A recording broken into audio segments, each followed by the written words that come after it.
Pregnancy દરમિયાન મતલબ કે પૂરી પ્રેગ્નન્સી દરમિયાન ખોરાકમાં શું લેવું જોઈએ?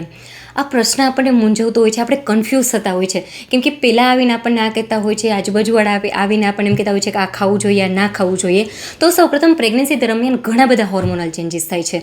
તેથી પ્રેગ્નન્ટ ફિમેલને ઉલટી, ઉબકા, ચક્કર, કબજિયાત, ઝાડાની કમ્પ્લેન રહે છે. તો પૂરી પ્રેગ્નન્સી દરમિયાન દરેક ફિમેલે મિનિમમ 3 થી 3.5 લીટર પાણી પીવું જોઈએ. કેમ કે એના લીધે અપચાની કમ્પ્લેન પણ દૂર થાય છે. જે લોકોને વીકનેસ રહેતી હોય એના માટે પાણી છે એ હાઇડ્રેશન માટે ખૂબ જ ઇમ્પોર્ટન્ટ છે. બાળકના સ્કિન અને હેરના ગ્રોથ માટે પણ પાણી ખૂબ જ ઇમ્પોર્ટન્ટ છે. સેકન્ડ થિંગ, આપણું પાવર હાઉસ, જેને આપણે સૂકા મેવા કહીએ છીએ. અખરોટ છે એ બાળકના આઈક્યુ માટે ખૂબ જ ઇમ્પોર્ટન્ટ છે. અંજીર, ખજૂર, બદામ, કાજુ એ બધું 1 કે 2 પીસ લેવું જોઈએ પૂરા દિવસ દરમિયાન. અને બદામ છે આગલા દિવસે સોક કરી અને બીજા દિવસે તમે એની છાલ ઉતારીને ખાઈ શકો છો.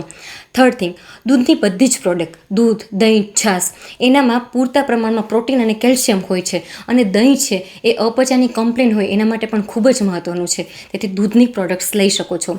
બહારના ઠંડા પીણા, બહારના બેવરેજીસ કે ફાસ્ટ ફૂડ છે એ બહારની જે સ્ટ્રીટ ફૂડ છે એ ખાસ અવોઇડ કરવું જોઈએ. કેમ કે એમાં પ્રિઝર્વેટિવ હોય છે, તો એ બાળકને અને માતાને બંનેને નુકસાન કરી શકે છે. આપણે આગળ વાત કરી કે દિવસમાં 3 થી 3.5 લીટર પાણી પીવું જોઈએ. સિઝનલ ફ્રૂટ્સ છે, જેમ કે શિયાળો, ઉનાળો અને ચોમાસામાં જે પણ સિઝનલ ફ્રૂટ્સ મળતા હોય એ તમે 2 કે 3 નંગ લઈ શકો છો. ખાસ કરીને પાલક છે, બ્રોકોલી, એમાં ભરપૂર માત્રામાં ફોલિક આયર્ન હોય છે. એટલે કે જે લોકોને આયર્નની કમી હોય, હિમોગ્લોબિન ડાઉન આવતું હોય એ લોકોને પાલક અને બ્રોકોલી ખાવું જોઈએ. એવોકાડો પણ તમે લઈ શકો છો. બધી જ જાતના લીલા શાકભાજી લઈ શકો છો.